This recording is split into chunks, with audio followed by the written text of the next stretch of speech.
you raised the growth forecast. That's certainly been a big plus. But the vaccine rollouts have been very mixed in the region. Viruses are resurging in some cases. You're calling on the richer nations to help more. Is it enough for President Biden to say that we're going to vaccinate U.S. citizens, Americans first, and then provide whatever is left over to the rest of the world? Would you like to hear more? Do you have any indications there may be more?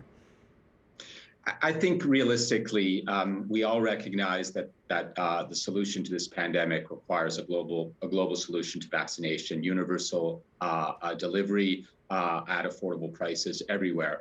But countries are going to realistically look after their own first.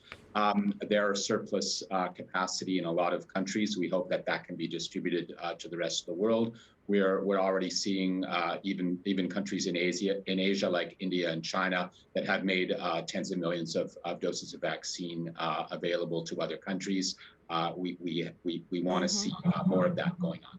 So, but given where we are now, do you think that rather than saying, oh, by the middle of the year, by the end of the year, Asia's pretty much back on track, is no longer possible? Is this going to carry over and be somewhat of a negative pushback against growth as we head into 2022? I think our numbers continue to be reasonable. We've crunched them recently. We see that there's a lot of uncertainty around them, and one key element of that uncertainty is upside and downside risks for the vaccine. If the universal world rollout goes faster than we hope, that'll propel the recovery.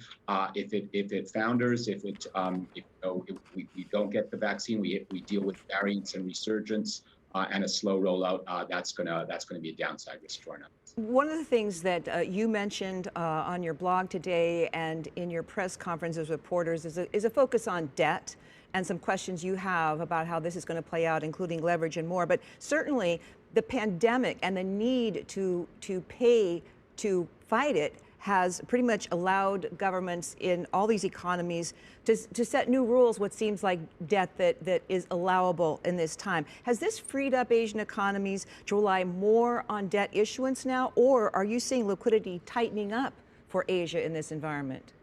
Well, let me say, first of all, that thank goodness governments stepped up to the plate and looked after their people, the most vulnerable businesses that were shuttered as a result of the need to have containment measures in countries.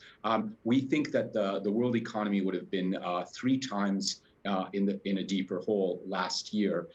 Instead of -3+% growth, it would have been 3 times worse were it not for the 16 trillion of global fiscal support that we saw. So it is very good that occurred, but we will need to deal with the legacy of higher debt of the sovereigns, of corporates, of households going forward. This is not something that's going to go away, and governments are going to need to anchor expectations in solid medium-term frameworks to keep markets from getting concerned that they're running into insolvency risks. Are you seeing a difference between the way the smaller Asian economies versus the bigger ones are being treated by the markets when it comes to issuing debt and what it means? I'm thinking, say, look at Indonesia, say, where they are very wary of how their currency might move, and China, where investors seem very happy to gobble up all kinds of Chinese debt.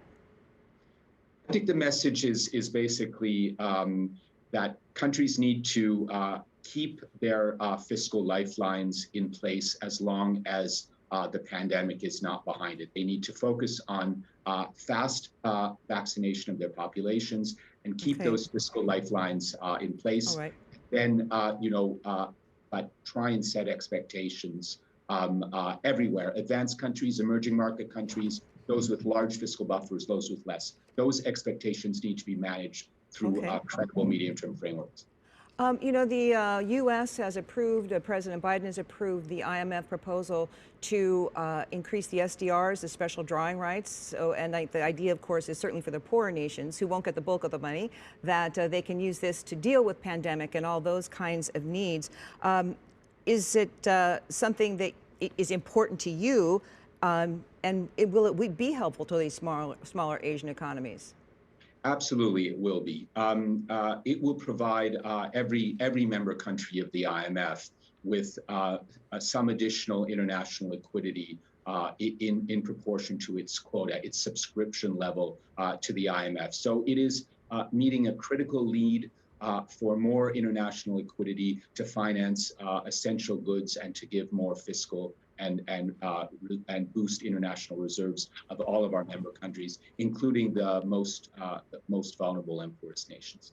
You know, the IMF is, and you included, are making it loud and clear your concern about rising bond yields in the U.S. The Treasury market's very influential on Asian bond markets, or an abrupt move to tighten by the Fed. Are you concerned about anything you've seen in the rise in bond yields so far?